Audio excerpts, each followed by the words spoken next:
एक बहुत छोटे शहर से आती हूँ महाराष्ट्र में, मालेगाँव से। मैं एक बहुत वॉयलेंट हाउसहोल्ड में मेरा जन्म हुआ था, जहाँ एक सास और बहू के बीच में हमेशा एक एक्टिव वॉर ज़ोन था और मेरी फैमिली को सबसे पहले एक लड़का चाहिए था, ना कि एक लड़की। इसीलिए my sister was the disappointment of the house. हाँ, मेरे लिए मन्नतें माँगी थी कि हमारे घर में लड़का हो और वो बहुत माचो हो। उन्हें परिवार का चिराग चाहिए था। हमारे घर में एक हाउस हेल्प थी ज़ोरात जी करके, उन्हें आई यूज्ड टू टेल कि मुझे साड़ी पहना के दो। सो उनके दुपट्टे से वो मुझे साड़ी पहना देते थे and I used to love that.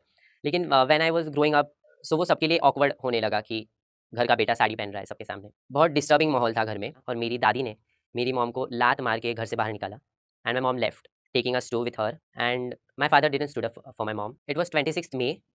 It was my 7th birthday. नाना नानी मॉम और बहन मैंने सबके साथ मेरा बर्थडे सेलिब्रेट किया। मेरे फैमिली में से फ़ोन आया कि पापा सीरियस है। फिर हम as soon as we got that call we came to Mumbai and after my birthday 28 May को my father died. After my father died my mom was struggling financially emotionally also for few years. In that time when we were recovering from that shock मुझे खुद की तरफ एक closure मिला खुद को समझने के लिए। Then I realize that I am different. I'm not as other kids in my school or in my surrounding. I'm different.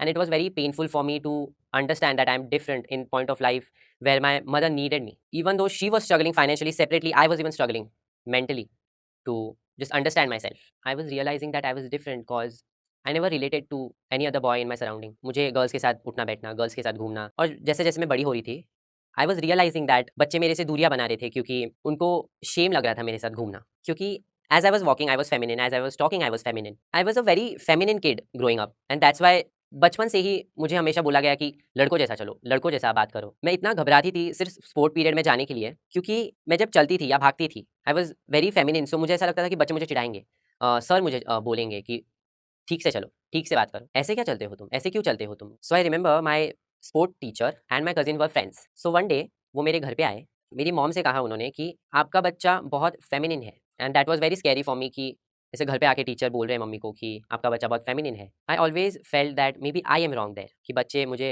They are टीजिंग me, may be मैं ज़्यादा लड़कियों जैसा बात कर रही हूँ या मैं ज़्यादा लड़कियों जैसा चल रही हूँ।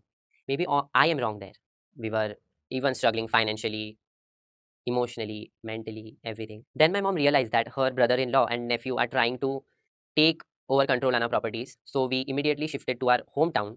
So मुझे वहाँ पर मेरी schooling continue करनी पड़ी. Even though it was an international school, the people, the students over there was very close-minded. I faced a lot of bullying in that school. बच्चों से, even teachers से. तू लड़की है क्या? तू ऐसा क्यों चलता है? सबने मुझसे वहाँ पे डिस्टेंस क्रिएट किया और मैं बहुत अकेली हो गई थी वो स्कूल में। एंड नेक्स्ट डे मैं मेरी मम्मी को लेके गई उन बच्चों के अगेंस्ट कंप्लेन करने को एंड जिस टीचर से मेरी मॉम कंप्लेन कर रही थी दे सेड कि मे बी आपका बच्चा अबनॉर्मल है क्योंकि सब बच्चे उसे चिढ़ा रहे हैं मतलब your child is abnormal. I was very scared after that moment कि अगर स्कूल में कुछ हुआ तो हम टीचर्स को बताएंगे राइट, और टीचर्स को ही लगता है कि आई एम अबनॉर्मल। और उसी पीरियड में I was more and more realizing that मुझे लड़कियां नहीं पसंद, मुझे लड़के पसंद है। And it was getting more and more hard for me to realize such things. The first thing came in my mind was सब क्या सोचेंगे, मेरी फैमिली क्या सोचेगी, मेरी मॉम क्या सोचेगी अगर मैंने ये सब बताया मेरी मॉम को। सो मैंने कुछ साल कुछ नहीं बताया मॉम को। आफ्टर दैट हम वापस नासिक शिफ्ट हुए फॉर द हायर एजुकेशन। एक दिन मेरी और मम्मी की एक लड़ाई हो गई। उस दिन मेरे मुंह से निकल गया कि आपको क्या पता मेरी प्रॉब्लम्स, मैं भी स्ट्रगल कर रही हूँ, मेरे प्रॉब्लम्स कुछ अलग है, मेरे प्रॉब्लम्स कोई समझता नहीं है। And my mom was very concerned कि हो क्या क्या बच्चे को अचानक से। एंड देन आई रियलाइज कि शिट मेरे मुंह से कुछ गलत निकल गया अभी। I had to tell her that mom I don't like girls. मैंने मम्मी को बोला कि मम्मी मुझे लड़के पसंद है। मेरी मम्मी को झटका ना लगे इसलिए मैंने बोला कि मॉम आई एम गे, और मेरी मम्मी को गे वर्ड ही समझ नहीं आया।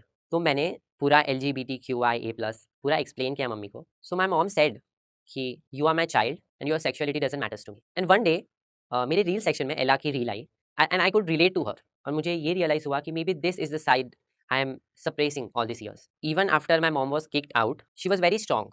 She stood up for her kids, for her own self. खुद की रिस्पेक्ट नहीं जाने दिया कभी। And she was the inspiration कि मुझे खुद के लिए स्टैंड लेना चाहिए अभी।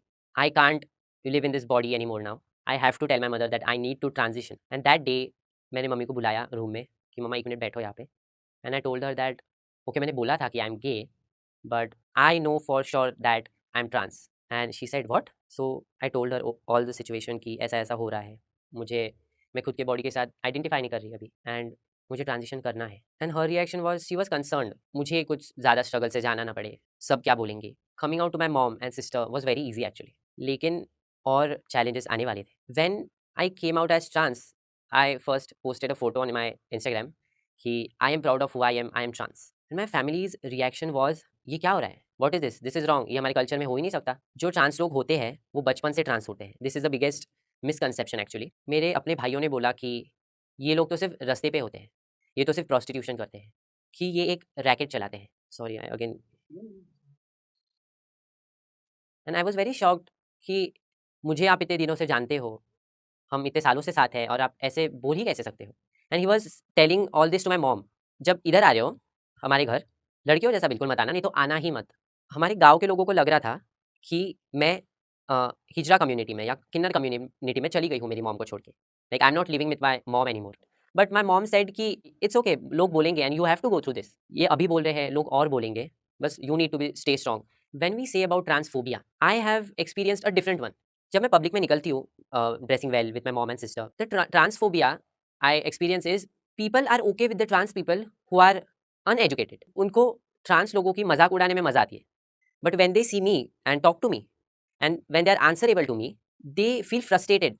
हमको एक ट्रांस पर्सन को भी सर्व करना पड़ रहा है। They just treat me differently क्योंकि दे थिंक कि trans people are just on signals. हम ट्रांस पर्सन को कैसे सर्व करें, हम ट्रांस पर्सन को कैसे वो ट्रीटमेंट दे जैसे हम नॉर्मल पीपल को देते हैं या हेट्रोसेक्सुअल्स को देते हैं। This for the people who said कि maybe this is just a phase. One thing I will like to tell them that the most clear thing in my mind is I am a woman. Even though मैंने जन्म एक गलत शरीर में लिया है, but मैं मरूंगी सही शरीर में। सो आज मैं जोश टॉक के मंच पे खड़ी हूँ एंड मेरी जर्नी शायद आसान थी क्योंकि I was privilege with my mom and my sister. May be आपके लिए ये सेम सिचुएशन ना हो, आपके पेरेंट्स आपको ना सपोर्ट करें या आपकी फैमिली आपको ना सपोर्ट करे, लेकिन it's important now to take stand for our self and say proudly that what we are human as normal